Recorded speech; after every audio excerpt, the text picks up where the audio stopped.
प्यारे भक्तों, आज आप सभी श्रवण करेंगे कार्तिक मास की 5 महापुण्य फल देने वाली कथाओं को पूरे कार्तिक मास में हर रोज एक बार अवश्य सुने। आपकी हर मनोकामना अवश्य पूर्ण होगी। आइए सुनते हैं कथा। हे भक्तों, मर्यादा पुरुषोत्तम भगवान श्री राम के परम भक्त श्री हनुमान जी के बारे में तो सभी जानते हैं। ये भी जानते हैं कि दशरथ नंदन राम हनुमान के हृदय में बसते हैं। लेकिन क्या आपको यह पता है कि एक बार पवन सुत हनुमान राम जी से ही लड़ने पहुंच गए? हो सकता है भक्तों, ये कथा श्रवण करके आपको हैरानी होगी, लेकिन यह सत्य है और इस घटना का जिक्र श्री राम कथा में सुनने और पढ़ने को मिलता है।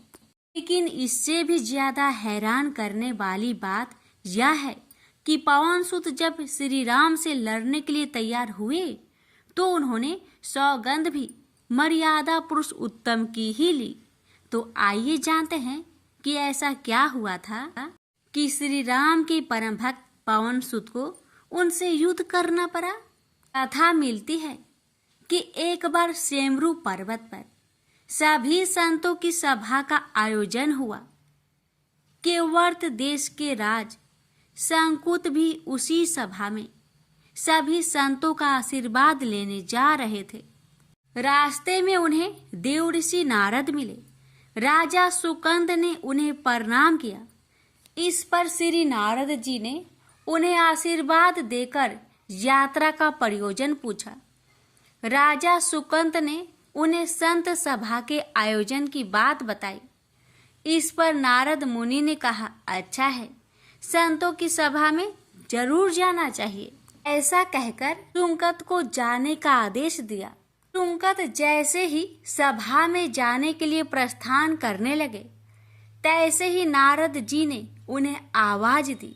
इसके बाद कहा कि जिस सभा में जा रहे हो उसमें सभी को प्रणाम करना, लेकिन ऋषि विश्वामित्र का अभिवादन बिल्कुल भी मत करना।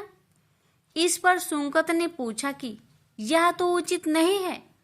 तब श्री नारद जी ने कहा कि तुम भी राजा हो, वो भी पहले राजा ही थे, अब संत हो गए हैं, मत करना प्रणाम। राजा सुकंद ने किया भी ठीक वैसा ही। सभा के समाप्त होते ही विश्वामित्र जी श्री राम से मिलने पहुंचे। वहां पहुंचकर उन्होंने बताया कि उनका अपमान हुआ। वह इसे भूल भी जाते, लेकिन यह तो संत परंपरा का अपमान है। राम जी ने पूछा, गुरुजी क्या हुआ? तब विश्वामित्र जी ने कहा कि मेरा अपमान हुआ है। राम जी ने पूछा, किसने किया है? तब विश्वामित्र जी ने पूछा कि जानकर करोगे भी क्या? इस पर श्री राम जी ने कहा कि गुरुजी, आपके चरणों का सौगंध लेकर प्रतिज्ञा करता हूँ, जो सिर आपके चरणों में नहीं झुका है उसे काट दिया जाएगा। कल सुबह में उसका वध करूंगा। श्री राम की इस सौगंध का जैसे ही राजा सुकंद को पता चला, वह नारद मुनि को ढूंढने लगे। काफी देर तक वह परेशान रहे, लेकिन नारद मुनि उन्हें मिल ही नहीं रहे थे। व्याकुल होकर जब वह रोने लगे, तब नारद जी प्रकट हुए। सुकंद ने हाथ जोड़कर उन्हें सारी बात कह सुनाई, साथ ही प्राण दान की विनती की। इस पर नारद जी ने उन्हें माता अंजनी की शरण में जाने की सलाह दी।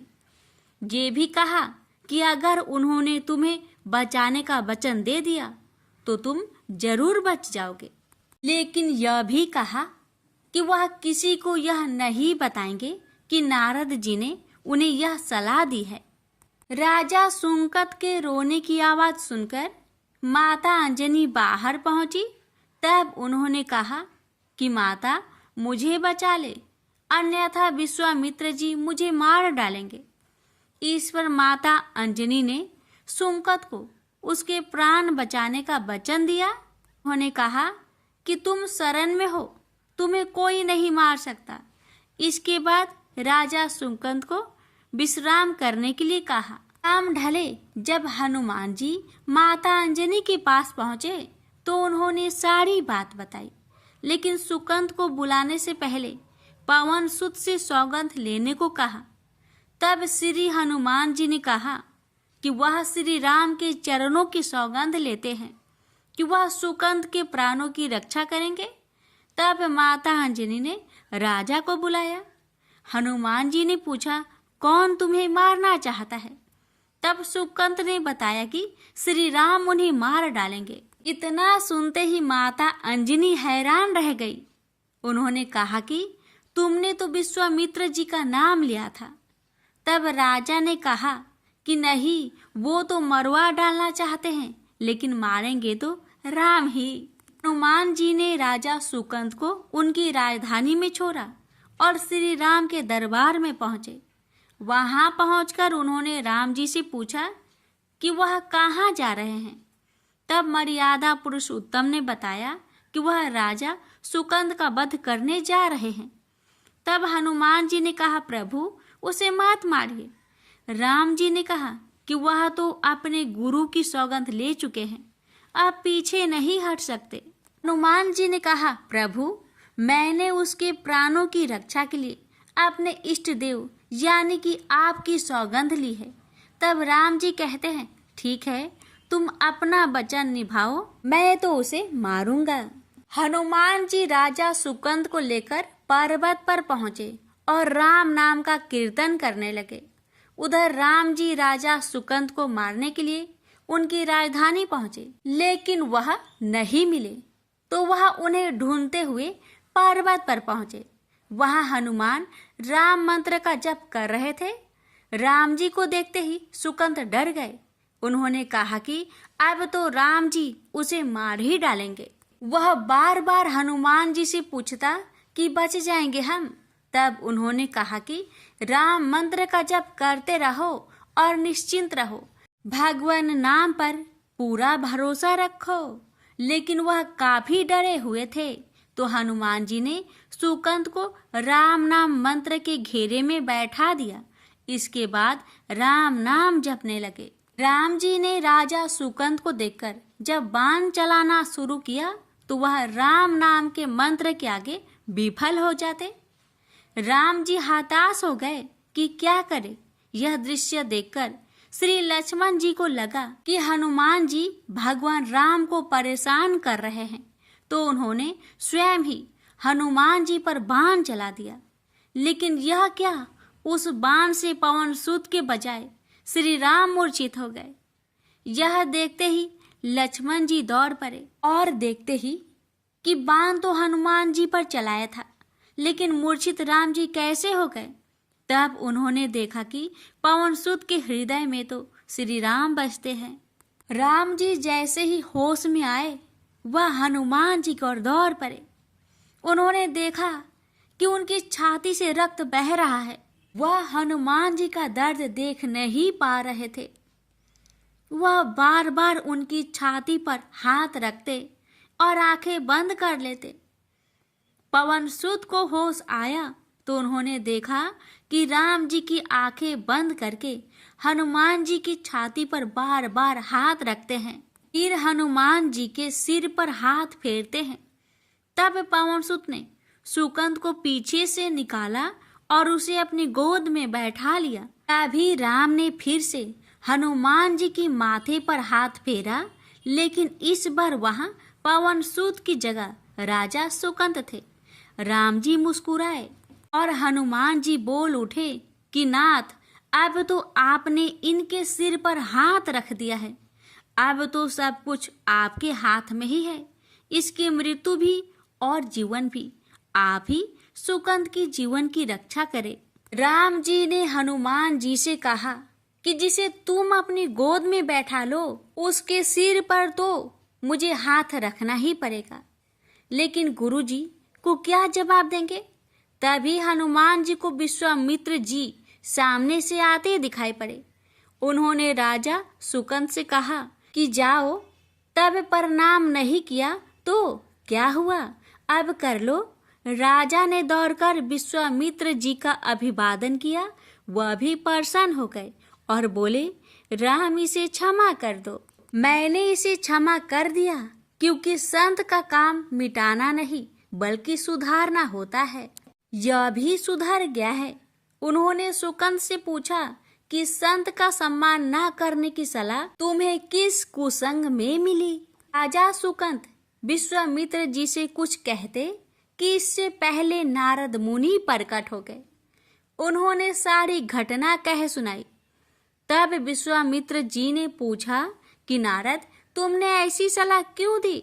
तब नारद जी ने कहा, अक्सर ही लोग मुझसे पूछते थे कि राम बरे या राम का नाम बरा, तो मैंने सोचा कि क्यों न कोई लीला हो जाए कि लोग अपने आप ही समझ ले कि भगवान से अधिक भगवान के नाम की ही महिमा है। प्रेम से बोलिए जय श्री राम। सीता मैया की जय। पवन पुत्र हनुमान की जय। प्रेम से बोलिए गणेश जी महाराज की जय। एक समय की बात है, एक भाई बहन रहते थे। बहन का नियम था कि वह अपने भाई का चेहरा देखे ही खाना खाती थी। हर रोज वह सुबह उठती थी और जल्दी जल्दी सारा काम करके अपने भाई का मुंह देखने के लिए उसके घर जाती थी। एक दिन रास्ते में एक पीपल के नीचे गणेश जी की मूर्ति रखी थी। उसने भगवान के सामने हाथ जोड़कर कहा कि मेरे जैसा अमर सुहाग और मेरे जैसा अमर पिहर सबको दीजिए। यह कहकर वह आगे बढ़ जाती है। जंगल के झाड़ियों के कांटे उसके पैरों में चुभा करते जाते थे। एक दिन भाई के घर बहन पहुंची और भाई का मुख देखकर बैठ गई तो भाभी ने पूछा, पैरों में क्या हो गया है? यह सुनकर उसने भाभी को जवाब दिया कि रास्ते में जंगल के झाड़ियों के गिरे हुए कांटे पाँव में चुभ गए हैं। जब वह वापस अपने घर आ जाए तब भाभी ने अपने पति से कहा कि रास्ते को साफ करवा दो, आपकी बहन के पाँव में बहुत सारे कांटे चुभ गए हैं। भाई ने तब कुल्हाड़ी लेकर सारी झाड़ियों को काटकर रास्ता साफ कर दिया, जिससे गणेश जी का स्थान भी वहां से हट गया। यह देखकर भगवान गुस्सा हो गए और उसके भाई के प्राण हर लिए। लोग अंतिम संस्कार के लिए जब भाई को ले जा रहे थे तब उसकी भाभी रोते हुए लोगों से कही, थोड़ी देर रुक जाओ, उसकी बहन आने वाली है। वह अपने भाई का मुख देखे बिना नहीं रह सकती, उसका यह नियम है। तब लोगों ने कहा, आज तो देख लेगी पर कल कैसे देखेगी? रोज दिन की तरह बहन अपने भाई का मुंह देखने के लिए जंगल में निकली। तब जंगल में उसने देखा कि सारा रास्ता साफ किया हुआ है। जब वह आगे बढ़ी तो उसने देखा कि सिद्धि विनायक को भी वहां से हटा दिया गया है। तब उसने जाने से पहले गणेश जी को एक अच्छे स्थान पर रखकर उन्हें स्थान दिया और हाथ जोड़कर बोली, भगवान मेरे जैसा अमर सुहाग और मेरे जैसा अमर पिहर सबको देना। और फिर बोलकर आगे निकल गई। भगवान तब सोचने लगे, अगर इसकी नहीं सुनी तो हमें कौन मानेगा, हमें कौन पूजेगा?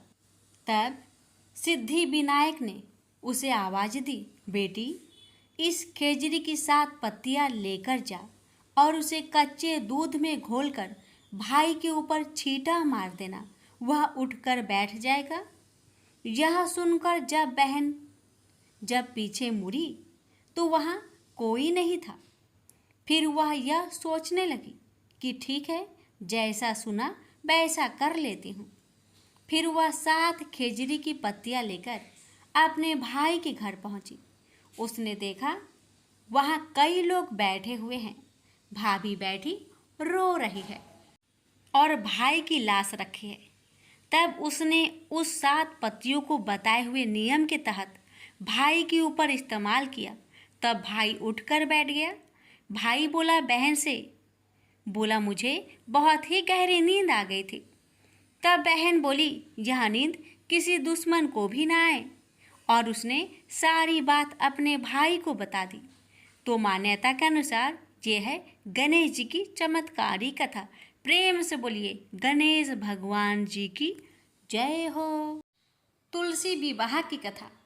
प्राचीन ग्रंथों में तुलसी विवाह व्रत की अनेक कथाएं दी हुई है। उन कथाओं में से एक कथा निम्न है। इस कथा के अनुसार एक कुटुंब में ननद तथा भाभी साथ रहती थी। ननद का विवाह अभी नहीं हुआ था। वह तुलसी के पौधे की बहुत सेवा करती थी, लेकिन उसकी भाभी को यह सब बिल्कुल भी पसंद नहीं था। जब कभी उसकी भाभी को अत्यधिक क्रोध आता, तब वह उसे ताना देते हुए कहती कि जब तुम्हारा विवाह होगा तो मैं तुलसी ही बारातियों को खाने को दूंगी और तुम्हारे दहेज में भी तुलसी ही दूंगी। कुछ समय बीत जाने पर ननद का विवाह पक्का हुआ। विवाह के दिन भाभी ने अपनी कथनी अनुसार बारातियों के सामने तुलसी का गमला फोड़ दिया और खाने के लिए कहा। तुलसी की कृपा से वह फूटा हुआ गमला अनेक स्वादिष्ट पकवानों में बदल गया। भाभी ने गहनों के नाम पर तुलसी की मंजरी से बने गहने पहना दिए। वह सब भी सुंदर सोने जवारत में बदल गए।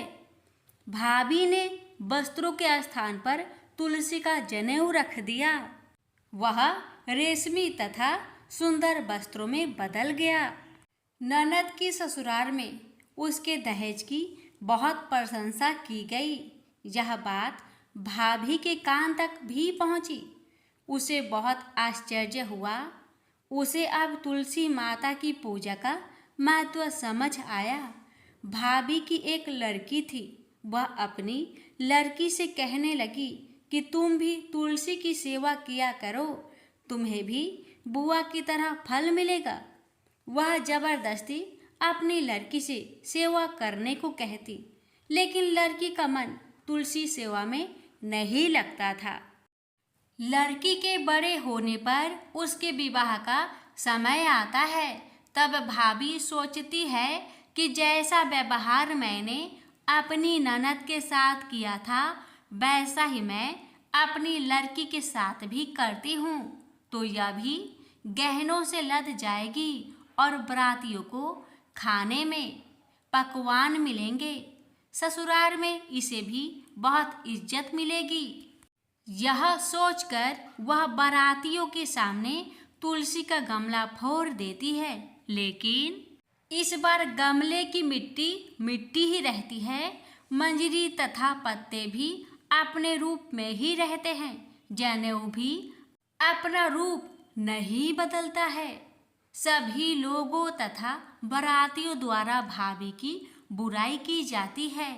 लड़की के ससुराल वाले भी लड़की की बुराई करते हैं। भाभी कभी ननद को नहीं बुलाती थी। भाई ने सोचा मैं बहन से मिलकर आता हूँ। उसने अपनी पत्नी से कहा और कुछ उपहार बहन के पास ले जाने की बात कही। भाभी ने थैले में ज्वार भरकर कहा कि और कुछ नहीं है, तुम यही ले जाओ। वह दुखी मन से बहन के पास चल दिया। वह सोचता रहा कि कोई भाई अपने बहन के घर ज्वार कैसे ले जा सकता है। यह सोचकर वह एक गौशाला के पास रुका और ज्वार का थैला गाय के सामने पलट दिया। तभी गाय पालने वाले ने कहा कि आप गाय के सामने हीरे मोती तथा सोना क्यों डाल रहे हो। भाई ने सारी बात उसे बताई और धन को लेकर खुशी खुशी अपनी बहन की घर की ओर चल दिया। दोनों भाई बहन एक दूसरे को देखकर अत्यंत प्रसन्न हुए और भाई ने अपनी सारी कहानी अपनी बहन को सुनाया कि कैसे तुलसी माता की कृपा से ज्वार के दाने सोने चांदी हीरे मोती में बदल गए। बहन ने कहा, भैया तुलसी माता की महिमा बहुत निराली है। भाभी से जाकर कहना कि भाभी भी तुलसी माता की पूजन किया करे। तुलसी माता की कृपा से हर मनोकामना पूरी होती है। प्रेम से बोलिए तुलसी मैया की जय। हे तुलसी महारानी, आप अपनी सभी भक्तों पर अपनी कृपा सदा सर्वदा बनाए रखना। आपकी कथा सुनने वाले, हुक्कार भरने वाले और कथा कहने वाले पर अपनी कृपा सदा सर्वदा बनाए रखना। अब सुनिए नित्यनेम बाबा की कथा। किसी गांव में एक छोटी सी लड़की रहती थी। वह रोज नियम से नित्यनेम बाबा की पूजा किया करती थी। उसकी भाभी रोज उससे कहती कि काम की ना काज की, बस सारा दिन नित्यनेम करती रहती है। भाभी की कड़वे बातें सुन एक दिन वह अपनी एक टांग पर खड़ी हो गई और बोली, हे नित्यनेम बाबा, अगर मैं सच्चे मन से आपकी पूजा करती हूँ तो आप सोने की मूर्ति बनकर मंदिर में विराजो। यह बात सुनकर भगवान का सिंहासन भी डोल गया। भगवान सोचने लगे कि एक छोटी सी लड़की तप कर रही है तो नित्यनेम बाबा सोने की मूर्ति बनकर मंदिर में विराजमान हो गए। जब लड़की ने आँख खोली तो देखा कि नित्यनेम बाबा की सोने की मूर्ति आले में रखी है।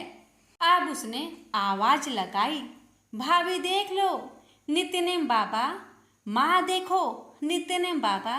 माँ भी अब नित्यनेम बाबा को ध्यावे और भाभी भी नित्यनेम बाबा को ध्यावे। हे नित्यनेम बाबा, जैसे आपने उस छोटी लड़की का सत रखा, वैसे ही कथा कहने वाले का भी, सुनने वाले का भी और हुक्कारा भरने वालों का भी सत रखना। प्रेम से बोलिए नित्यनेम बाबा की जय हो। लापसी तपसी की कथा। एक लापसी था, एक तपसी था। तपसी हमेशा भगवान की तपस्या में लीन रहता था। लापसी रोजाना सवा सेर की लापसी बनाकर भगवान का भोग लगाकर जीम लेता था। एक दिन दोनों लड़ने लगे। लापसी बोला, मैं रोज भगवान की तपस्या करता हूँ इसलिए मैं बड़ा हूँ।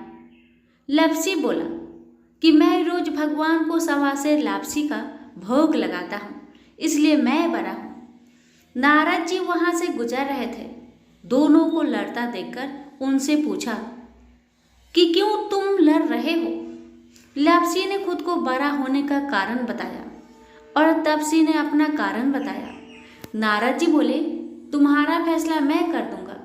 दूसरे दिन लापसी और तपसी नहाकर अपनी रोज की भक्ति करने आए तो नारद जी ने छुपकर 1.25 करोड़ की एक एक अंगूठी उन दोनों के आगे रख दी। तपसी की नजर जब अंगूठी पर पड़ी तो उसने चुपचाप अंगूठी उठाकर अपने नीचे दबा ली। लापसी की नजर अंगूठी पर पड़ी लेकिन उसने ध्यान नहीं दिया। भगवान को भोग लगाकर लापसी खाने लगा। नारद जी सामने आए तो दोनों ने पूछा कि कौन बड़ा। तो नारद जी ने तपसी को खड़ा होने को कहा। वो खड़ा हुआ तो उसके नीचे दबी अंगूठी दिखाई पड़ी। नारद जी ने तपसी से कहा, तपस्या करने के बाद भी तुम्हारी चोरी करने की आदत नहीं गई, इसलिए लापसी बड़ा है और तुम्हें तुम्हारी तपस्या का कोई भी फल नहीं मिलेगा। तपसी शर्मिंदा होकर माफी मांगने लगा। उसने नारद जी से पूछा, मुझे मेरी तपस्या का फल कैसे मिलेगा। नारद जी ने कहा, यदि कोई गाय और कुत्ते की रोटी नहीं बनाएगा तो फल तुझे मिलेगा। यदि कोई ब्राह्मण को भोजन करवाकर दक्षिणा नहीं देगा तो फल तुझे मिलेगा। यदि कोई साड़ी के साथ ब्लाउज नहीं देगा तो फल तुझे मिलेगा। यदि कोई दिए से दिया जलाएगा तो फल तुझे मिलेगा। यदि कोई सारी कहानी सुने लेकिन तुम्हारी कहानी नहीं सुने तो फल तुझे मिलेगा। उसी दिन से हर व्रत कथा कहानी के साथ लापसी तपसी की कहानी भी सुनी और कही जाती है। प्रेम से बोलिए लक्ष्मी नारायण की जय।